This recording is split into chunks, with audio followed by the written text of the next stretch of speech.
마태복음 8장 18절 22절까지 말씀 중심으로 해서 예수님을 따르는 사람들, 이런 제목으로 은혜를 받겠습니다. 하나님의 아들 예수 그리스도께서 이 땅에 오셔서 천국 복음을 전파하시고 하나님의 말씀을 가르치시며 모든 병든 자를 고치셨고 귀신 들린 자들을 쫓아내시는 기사와 이적을 행함으로써 예수님이 가시는 곳마다 수많은 무리들이 예수님을 따르고 있었습니다. 그러니까 예수님을 따르는 사람들 중에는 무리와 제자가 있었다는 것입니다. 오늘날도 많은 사람들이 교회에 나와서 예배를 드리고 있습니다. 우리도 역시 예배하기 위해서 이 자리에 모였습니다. 우리는 많은 무리들 중에 한 사람인지 아니면 예수님의 제자인가요? 둘 중에 하나겠죠. 무리들 중에 한 사람이든지 아니면 예수님을 따르는 제자이든지. 유명한 연예인이나 운동선수들에게는 팬클럽이 결성되어 있습니다. 특히 에스파냐, 이 축구 경기는 엄청나죠. 경기장에 수많은 사람들이 모입니다. 자신들이 좋아하는 팀이나 선수를 응원하기 위해서 많은 사람들이 몰려드는데 그들이 다 팬들이죠. 자신의 팀과 선수를 응원하는 팬들입니다. 이게 팬이라고 하는 것은 뭐냐면 누군가를 열정적으로 좋아하는 사람이 팬입니다. 열정적이란 말이 들어가야 돼요. 그러니까 팬은 특히 축구 경기에 참여하는 팬들 보세요. 얼굴에 페인팅을 하고 또 그 팀이나 선수들의 이름이 새겨진 유니폼을 입죠. 옷을 입고 열정적으로 그 선수와 팀을 응원합니다. 그러니까 팬은 선수가 사인한 운동 셔츠를 입고 흔들면서 응원을 하지만 정작 그 팬들은 경기에 나서지는 않습니다. 또 경기장에서 땀을 뻘뻘 흘리면서 열심히 소리를 지르고 응원을 하고 하지만 그들은 직접 경기장에 나가서 공을 차지는 않습니다. 그 선수들에 관해서 모든 정보를 다 알고 있습니다. 최근 기록까지 막 줄줄 깨고 있어요. 하지만 그 선수들을 개인적으로 잘 알지는 못합니다. 고함을 지르며 응원을 하지만 그 경기를 위해서 그 팬들은 희생하지는 않습니다. 자신들이 응원하는 팀이 계속 패하게 되면 그렇게 좋아하던 마음이 식어집니다. 그래서 때로는 그 팀을 떠나기도 해요. 마음이 떠나기도 하는 것이죠. 그냥 팬은 팬일 뿐입니다. 자, 우리는 혹시 예수 그리스도와 하나님을 팬으로 따르고 있지는 않습니까? 아니 축구팀이나 그 선수를 응원하는 그 팬들만도 못한 자세로 예수님을 따르고 있지는 않습니까? 그 열광하는 팬들을 한번 보세요. 여러분 축구 경기할 때 그냥 아무 생각 없이 보지 마시고 야 내가 저 정도로 예수님을 따르고 있나? 한번 생각해 보세요. 그 정도도 못한 그리스도인들이 얼마나 많은지요.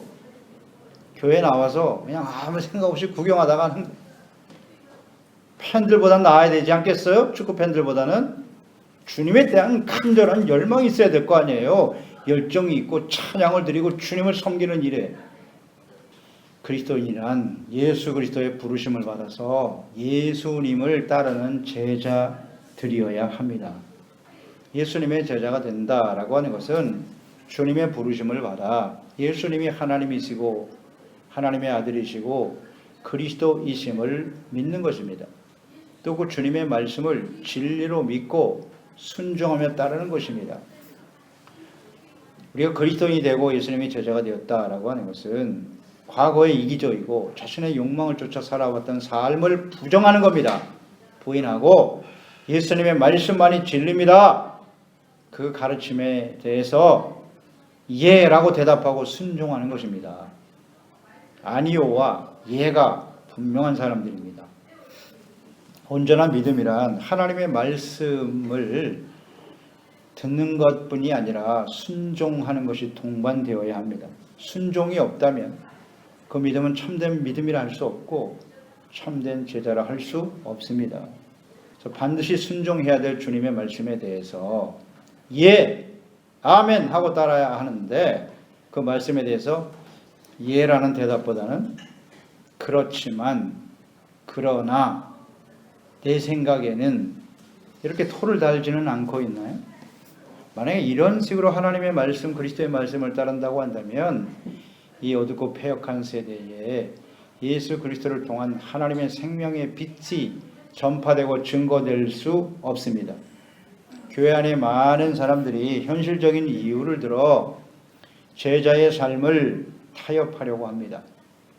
예수님의 부르심에 대해서 예 혹은 아니요 라고 결정하는 것은 궁극적으로는 자기 자신의 선택에 달려 있습니다. 예수님께서 진정 나의 주가 되시고 그분이 말씀이 진리라고 믿는다면 예수님을 따르는 제자들은 마땅히 아멘 하고 전적으로 주님을 따라가야 하지, 절반이라고 하는 것은 있을 수 없습니다. 예수님의 말씀에 대해 주님을 따르는 삶에 대해서 절반은 수용하고 절반은 그렇지 못하고, 그렇지 않아요. 예수님의 제자로 주님을 섬기는 사람은 전부 아니면 아무것도 아닌 거예요. Everything or nothing. 또도 오 나다입니다. 절반은 없어요. 예수님은 우리가 자신을 부인하고 모든 것을 내려놓고 주님을 따르는 절대적인 순종을 원하십니다. 왜냐하면 예수님께서 먼저 우리를 위하여 자신의 몸을 십자가에 내어주셨기 때문이에요. 마지막 피 한 방울까지 남지 않도록 다 쏟아주셨잖아요. 우리를 위해서.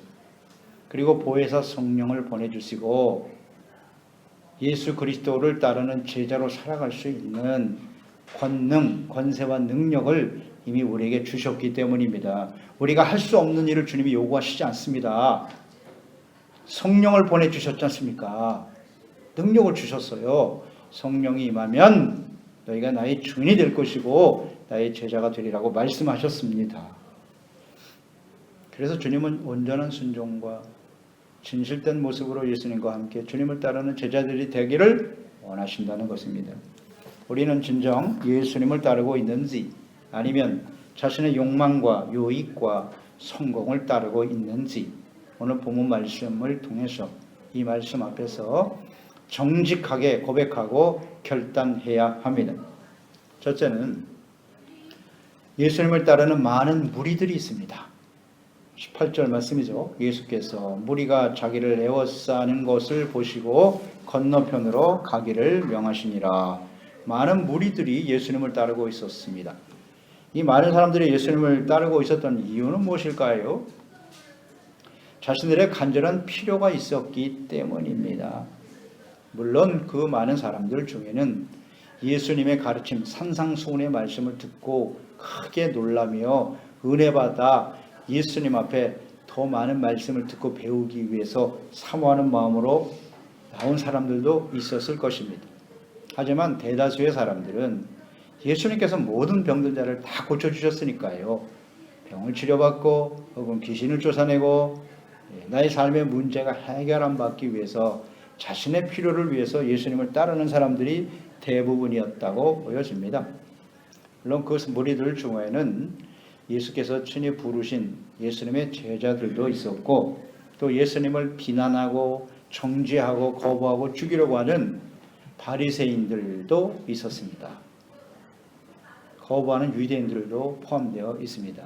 오늘날도 예수님의 몸인 교회에 많은 사람들이 모입니다. 모이는 이유가 무엇일까요?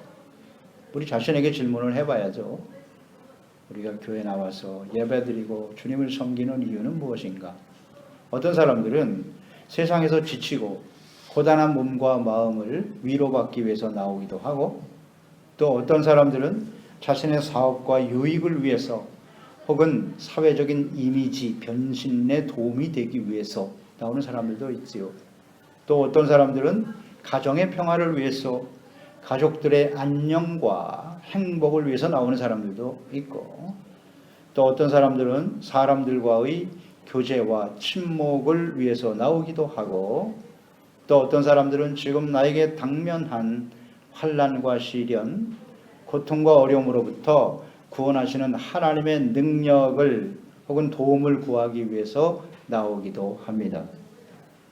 교회에 나오는 동기가 이것이 전부라면 이러한 동기는 대부분 자기를 위하여입니다. 자기를 위해서 예수님께 나오는 것입니다. 예수 그리스도를 구주로 믿고 진정 주님의 은혜를 받은 예수님의 제자라고 한다면 내가 주체가 아니라 예수 그리스도와 하나님이 주체가 되어셔야 하는 것입니다. 하나님과 예수님이 나의 삶의 주인임을 인정하고 그분의 말씀과 뜻을 듣고 깨달아 순종하며 따르고 그러지 못한 자신의 삶을 하나님 앞에 고백하고 정직하게 진실되게 고백하고 결단하고 주님의 부르심에 합당한 제자로 살아가고자 하는 그런 열망을 가지고 주님 앞에 나온 사람이 진정한 예수님의 제자가 아니겠습니까? 축구장에 나와서 열망하는 그 팬들보다는 나아야 할 것 아니에요. 나의 어떤 유익을 위해서 내가 세상에서 필요한 것들을 충족받기 위한 열망이 아니라 예수 그리스도를 따르고 주님의 말씀을 따르고자 하는 간절한 열망이, 그런 마음으로 교회에 나오는 사람이 진짜 그리스도는 아닐까요? 당시 예수님을 따르는 많은 무리들은 제자로서 주님을 따르는 사람들이 아니었습니다. 무리들은 오직 자신들의 유익과 필요를 위해서 예수님을 따르고 있었습니다. 그때 예수님께서 말씀하셨잖아요. 그 많은 무리들이 예수님을 따르고 있었을 때 예수님께서 제자들에게 하신 말씀은 저편으로 건너가자 이렇게 명령을 내리셨답니다. 누구에게? 제자들에게. 그러니까 예수님께서는 오직 자신의 필요를 따라 주님을 따르는 많은 무리들로부터 제자들이 격리되기를 원하셨던 거예요. 그렇게 묵상이 되는데요. 주님을 따르는 참된 제자는 이러한 무리들과 같은 마음과 자세로 주님을 따라서는 안 된다는 겁니다. 여기를 떠나 건너가라. 두 번째, 자신의 지식과 명예와 이익을 위해 따르는 사람들이 있습니다. 19절 말씀이죠. 한 서기관이 나와 예수께 아뢰되 선생님이여 어디로 가시든지 저는 따르리이다 라고 말했습니다. 한 서기관이 예수님께 나와 선생님이다 이렇게 고백을 하네요. 그래서 예수님께서 어디로 가든지 나는 따라갈 거예요. 대단한 결단을 보입니다. 서기관이란 무엇이뇨? 어떤 사람입니까? 문서를 작성하고 기록하는 관리하는 직무를 맡은 사람이죠. 그러니까 이 당시의 서기관들은 하나님의 말씀을, 성경을 받아서 적고 필사하고 기록하여 관리하는 사람이기 때문에 하나님의 말씀, 율법에 대해서 아주 능한 사람이죠. 말씀을 잘 알고 또 당시 제사장들의 비서 역할을 했던 사람들이 서기관입니다. 이러한 서기관이 예수님의 말씀과 가르침을 듣고 마음에 크게 감동을 받았던 것 같아요. 말씀을 잘 아니까 이 사람은. 산상수훈의 말씀의 시작이 예수님께서는 율법을 폐하러 오신 것이 아니라 율법을 완전하게 하기 위해서 오셨다 하면서 산상수훈 말씀의 가르침을 시작하셨거든요. 그러니까 이 율법을 잘 알고 있는 서기관의 입장에서는 그 율법을 예수님께서 정확하게 그 의미를 해석하는 걸 보고 크게 감동을 받았을 거예요. 누구도 가르쳐 주지 않는 이 놀라운 말씀을 듣고 놀란 사람 중에 크게 놀랐다고 그랬는데 그 중에 한 사람이 서기관으로 보여집니다. 그런데 이 서기관이 예수님의 가르침을 듣고 감동을 받아 나왔는데 예수님에 대한 호칭이 뭐냐? 선생님입니다. 라비요라고 고백하고 있어요. 주라고 고백하지 않죠? 선생님, 라비 이렇게 고백합니다. 그러니까 서기관은 예수님을 단순히 하나님의 말씀과 율법에 능한 사람이요, 하나님의 말씀을 가르치는 선생으로 여기며 자신의 어떤 지적인 욕구의 충족을 위해서 더 많은 성경적인 지식을 얻기 위해서 주님을 따르는 사람이었다라고 보여집니다. 그러니까 자신의 만족과 지적인 만족이죠. 인간적인 지혜와 지식을 얻기 위해서 교회에 나오는 사람, 주님을 섬기려고 하는 사람들도 있어요. 이 서기관과 같은 사람들이죠. 그래서 하나님의 진리의 말씀을 자신의 이성이나 지식의 한도 내에서 이해하려고 하는 사람들이에요. 이런 사람들. 그래서 이들은 자신의 옳고 그름에 대한 판단 기준을 자기 나름대로 가지고 있어요. 그리고 자신이 알고 있는 지식과 배치되어지는 이런 말씀들을 듣게 될 때, 혹은 자신이 원하지 않는 일들이 벌어지게 되면 언제든지 예수님을 떠나는 사람들입니다. 예수님을 이렇게 단순히 선생님이라고 고백하는 사람들이에요. 그 중에 좋은 예가 있죠. 마가복음 10장 17절로 22절에 보면 부자 청년 관원이 예수님께 나오는 장면 있잖아요. 예수께서 길에 가실새 한 사람이 달려와서 꿇어 앉아 묻자오되 선한 선생님이에요. 이것도 선생님이에요. 예수님은 지금 선생님이라고 고백하고 있어요. 내가 무엇을 하여야 영생을 얻으리이까? 영생에 대한 궁금한 점을 가지고 나왔어요. 그때 예수께서 이르시되 내가 어찌하여 나를 선하다 일컫느냐? 선하신 분은 오직 하나님 한 분 외에 없다 라고 말씀하셨고, 내가 계명을 안 하니 살인하지 말라, 간음하지 말라, 도둑질하지 말라, 거짓 증언하지 말라, 속여 빼앗지 말라, 내 부모를 공경하라 하였느니라. 그가 여짜오되 선생님, 또 선생님이야.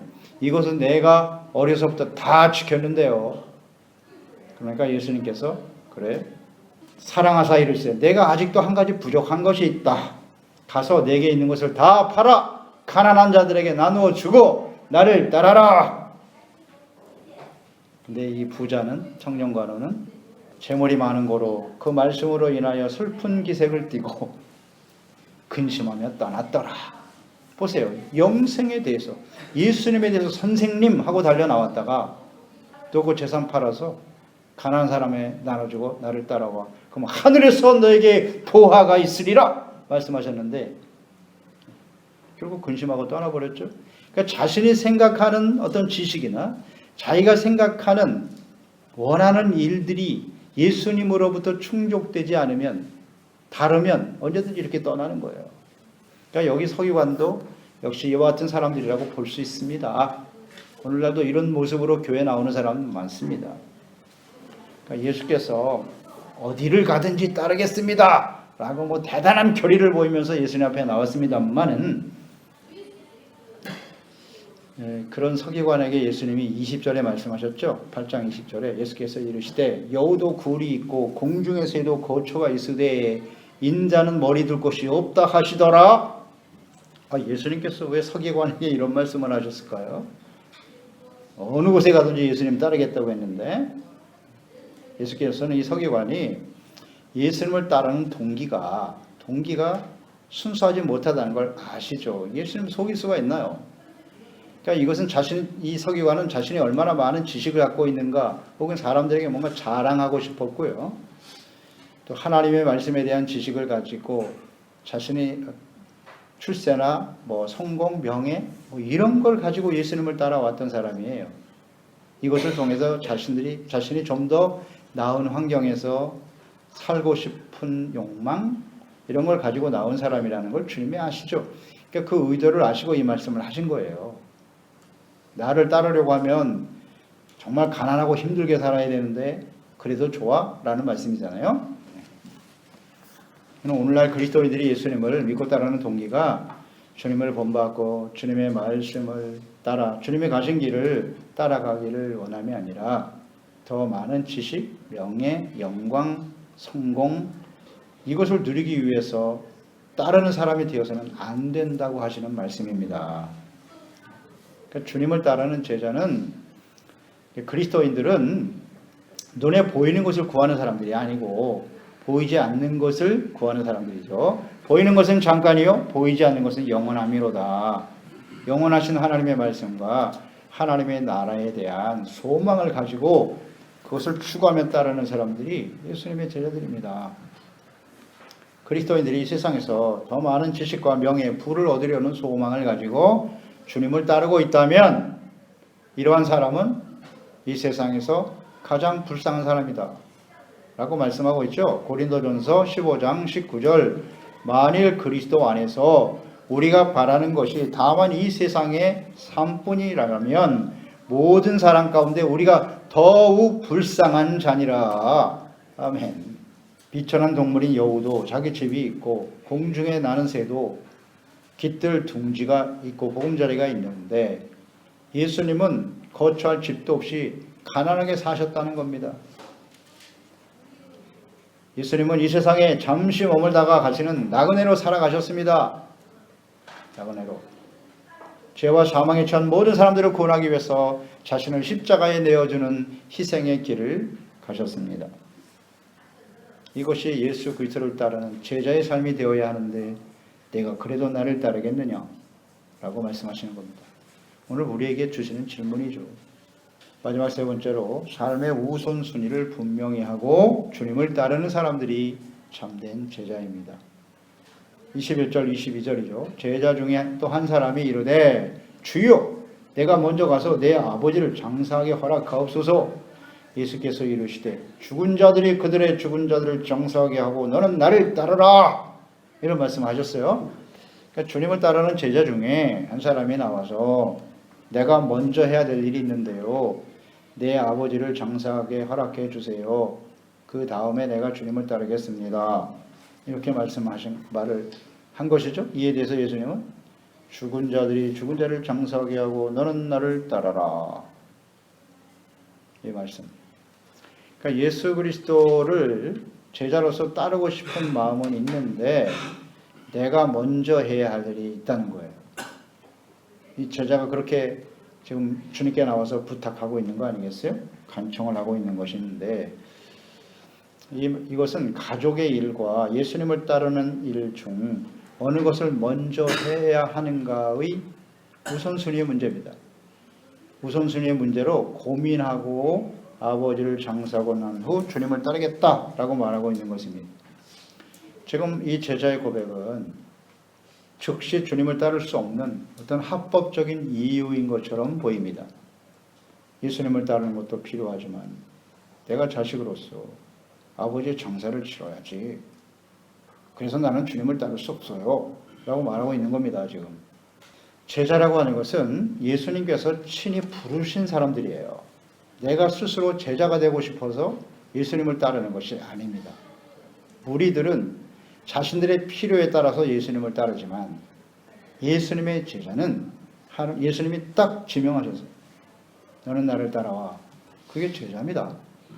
베드로와 야고보와 요한 그들을 부르실 때를 생각해 보세요. 그들은 고기 잡는 어부들이었습니다. 하루하루 고기를 잡아서 생계를 유지하고 가족들을 부양해야 할 책임을 가진 가장들이었습니다. 이들에게 주께서 나를 따라라 여러 말씀 안 하셨어요. 나를 따라라. 단 한마디에 이들은 배와 그물 이 모든 것을 내려놓고 예수님을 따랐어요.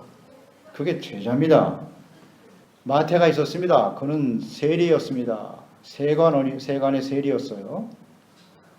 안정된 직장을 가진 사람이었고 삭개오의 예를 들어보면 세리는 굉장히 부자예요.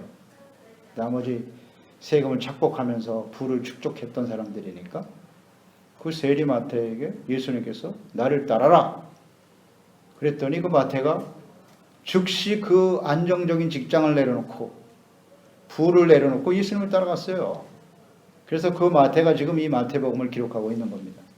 예수님의 제자가 되어서 이 말씀은 예수님을 따르는 제자들은 부모와 가족들을 버리고 비윤리적이고 부도덕한 말을 정당화하라고 하는 그런 말씀이 아니에요. 그런 의미가 아닙니다. 그런데 사용하면 안 돼요. 이 말씀의 진정한 의미는 예수님을 따르는 제자들은 무엇이 우선순위가 되어야 하는가를 깨우쳐 주기 위해서 지금 이 말씀을 하고 계신 겁니다. 죽음 이후, 죽음보다 부활한 이후의 삶이 훨씬 더 중요하다. 죽음이라고 하는 것은 육체를 가지고 태어난 모든 사람들은 피할 수 없는 길이에요. 모든 사람은 다 죽을 수밖에 없어요. 그런데 예수님께서 제자들을 부르신 목적은 사람들이 죽는 데 가서 슬퍼하고 눈물이나 흘리라고 부른 것이 아니라 그 죽음을 초월한 영원한 생명이 있음을, 부활이 있음을 가르쳐 증거해야 된다고 하는 중요한 사명을 가지고 제자들을 부르신 겁니다. 어떤 게 더 가치 있는 일인가에 대한 분명한 깨달음이 있어야 한다고 이 말씀을 하신 거예요. 죽은 자들로 저의 죽은 자를 장사하게 하라. 죽은 자들이란 무엇입니까? 죄의 삭스로 말미암아 사망에 처한 사람들입니다.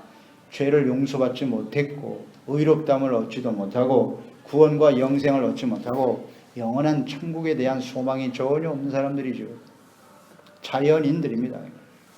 영적으로 사망에 처한 사람들이죠. 내가 아니더라도 내 부모를 장사할 사람은 있다. 형제도 있고 가족들도 있고. 그러니 너는 나를 따라와. 이 말씀을 강조하신 거예요. 왜 나를 따라와야 하는지 알아? 왜 예수님의 제자로 살아가야 하는지 알겠는가? 어떤 것이 더 가치 있고 중요한 일인지 알겠어? 라고 말씀하시는 겁니다. 저렇게 죄로 인해서 사망 가운데 절망하고 눈물 흘리고 낭망할 수밖에 없는 사람들에게 예수 그리스도의 생명과 부활의 복음을 전파함으로써 저들에게 소망을 주고 영원한 하늘나라의 기쁨과 평안을 누리도록 하는 것, 이것을 위해서 내가 너를 부른 거야. 그러니 너는 이것을 따라야 되지 않겠니? 라는 말씀 아니겠습니까? 자식과 가족을 다 버리라는 말씀입니까? 아니에요. 바르게 이해해야죠. 그래서 무엇이 우선순위가 되어야 하는가? 제자들에게 있어서, 예수님을 따르는 주님의 자녀들에게 있어서 이것을 우리에게 잘 말씀하고 있는 거죠. 누가복음 14장 25절 27절에 말씀하죠. 수많은 무리가 함께, 여기도 수많은 무리가 있어요. 함께 갈새 예수께서 돌이키사 이르시되 무릇 내게 오는 자가 자기 부모와 처자와 형제와 자매와 더욱이 자기 목숨까지 미워하지 아니하면 능히 내 제자가 되지 못하고 누구든지 자기 십자가를 지고 나를 따르지 않는 자도 능히 내 제자가 되지 못하리라. 여기 미워한다는 것은 가족을 미워하라는 뜻이 아니에요. 우선순위의 문제, 더 사랑하지 아니하면 그런 뜻이에요. 사랑과 가치를 어디에 두고 살아가야 하느냐의 문제예요. 가족을 사랑하지 말라? 그런 거 아닙니다. 다른 성경에 우리가 분명히 나와 있잖아요. 가족, 자기 형제를 미워하는 자는, 돌보지 않고 미워하는 자는 악한 자라고 했어요. 당연히 그들을 돌보고 이끌어야 할 책임이 있지만 우리 예수님의 제자의 우선순위는 하나님의 말씀, 복음의 말씀을 전하여 많은 사람들이 생명과 구원을 얻게 하는 일을 위해 헌신되어야 한다. 그러니까 이것을 뭐 이렇게 복잡하게 생각하지 말고요. 예수님의 제자는 이타적인 삶을 살아야 된다는 뜻이에요. 그렇잖아요. 대부분 다 이기적이잖아요. 우리는 내 가정이 더 중요하고 내가 더 중요하고 대부분 그렇잖아요. 거기에 머물러 있잖아요. 다. 그래서 예수 믿지 않은 사람들 다 그렇게 살아요. 다 자기 가족을 위해서, 자식을 위해서, 더 나은 삶을 위해서 다 이기적이라고요. 그런데 너희는 예수님의 제자니까 너희는 좀 달라야 되지 않겠어? 라는 말씀이잖아요. 이타적인 삶을 살라. 나의 가족과 나의 중요한 삶을 떠나서 그들이 어떻게 하면 예수 그리스도의 복음을 듣고 구원받을 수 있을 것인가에 대한 생각, 그것을 위해서 주님을 따르는 사람이 제자가 아니겠는가? 라는 말씀 아니에요? 이타적 삶, 이것을 우선 가치로 삼고 살아가야 한다라는 뜻입니다. 저는 그렇게 이해가 됩니다. 묵상이 되고요. 그게 예수님의 제자예요. 그래서 우리는 결론적으로 정리해 보는 겁니다. 나는 많은 보리들 중에 하나인지 진정 예수님을 따르고 있는 제자인지, 이 말씀을 통해서 정리가 되겠죠. 삶의 우선순위가 분명하여 주님을 따르고 있는지, 아니면 나 개인의 유익과 여전히 자신의 욕망과 자신의 뜻을 이루기 위해서 필요를 따라서 주님을 따르고 있지는 않는지 한번 정리해 보시자고. 나는 어떤 사람인가, 또 어떤 사람이 되어야 마땅하겠는가 생각하고, 앞으로 우리의 주어진 인생이 얼마나 될지 모르지만 오늘 당장이라도 내일이라도 우리 인생은 마감될 수 있어요. 다만 무리로 인생을 마감할 것인가, 예수님의 제자로서 인생을 마감할 것인가, 반드시 주님 앞에서 평가받게 되겠죠. 이건 피할 수 없는 길입니다. 피할 수 없는 길이에요. 그렇기 때문에 매일매일 우리의 주어진 삶의 여정 속에 이것은 하나님이 내게 주신 기회다. 나는 어떤 선택을 할 것인가. 너무나 많은 사람들이 아까 말씀드린 것처럼 제자로서 주님을 따르는 삶을 yes, C라고 대답하지 못하고 주저하고 있단 말이에요. 많은 사람들이 주저하고 있어요. 제가 이제 세상에서 좀 급한 일 다 하고요, 시간이 남으면 그때 가서 예수님 따라갈게요. 가장 어리석은 생각이죠. 그렇게 기다려 줍니까? 그렇잖아요. 우리 인생이 생각보다 매우 짧아요. 우리 생각대로 되는 일은 없어요. 내가 좀 편안해지고 모든 것이 풍성해지면 그때 따를게요. 그런 사람들이 많을 거예요. 아마 대다수가 그런 생각을 가지고 사는 거예요. 그래서 매일매일 주어진 기회다 생각하시고 선택을 해야죠. 내가 결정하고 예! 제가 주님을 따르겠습니다. 그럴 때 주님이 함께 하시는 거예요. 그래서 나뿐만 아니라 나를 통해서 수많은 사람들이 생명과 구원을 얻고 참 그리스도 안에 있는 참된 의와 생명과 기쁨과 평안을 누리는 이 일보다 더 기쁜 일이 어디 있겠습니까? 이와 같은 제자의 삶을 잘 실천해 갈 수 있는 저희들이 되었으면 좋겠습니다. 기도하겠습니다. 하나님 아버지, 오늘도 주님의 말씀을 대합니다. 예수님을 따르는 많은 사람들이 있었습니다. 오늘날도 교회 안에 많은 사람들이 모이죠. 수많은 무리가 예수님을 따르고 있는데요. 우리는 그 무리들 중에 한 사람인지 아니면 예수 그리스도를 따르는 신실한 제자들인지를 말씀을 통해 다시 한번 깨우쳐 주시고 점검할 수 있도록 인도해 주심을 감사합니다. 서기관과 같은 사람, 자신의 지식과 또 명예와 영광을 위해 따르는 사람도 있고요. 자신의 필요만을 위해서 따르는 사람들도 있어요. 저희들은 마지막 순간까지 예수 그리스도를 본받고 따르고 우리의 삶을 통해서 많은 사람들이 나 자신의 이기적인 만족과 욕망을 위한 것이 아니라 이타적 삶, 우리의 가정도 소중하지만 많은 사람들이 죄와 사망에서 구원받을 수 있다면 그것을 가치 있게 여기고 주님을 따를 수 있는 참된 제자로 세워지는 우리 모두가 되기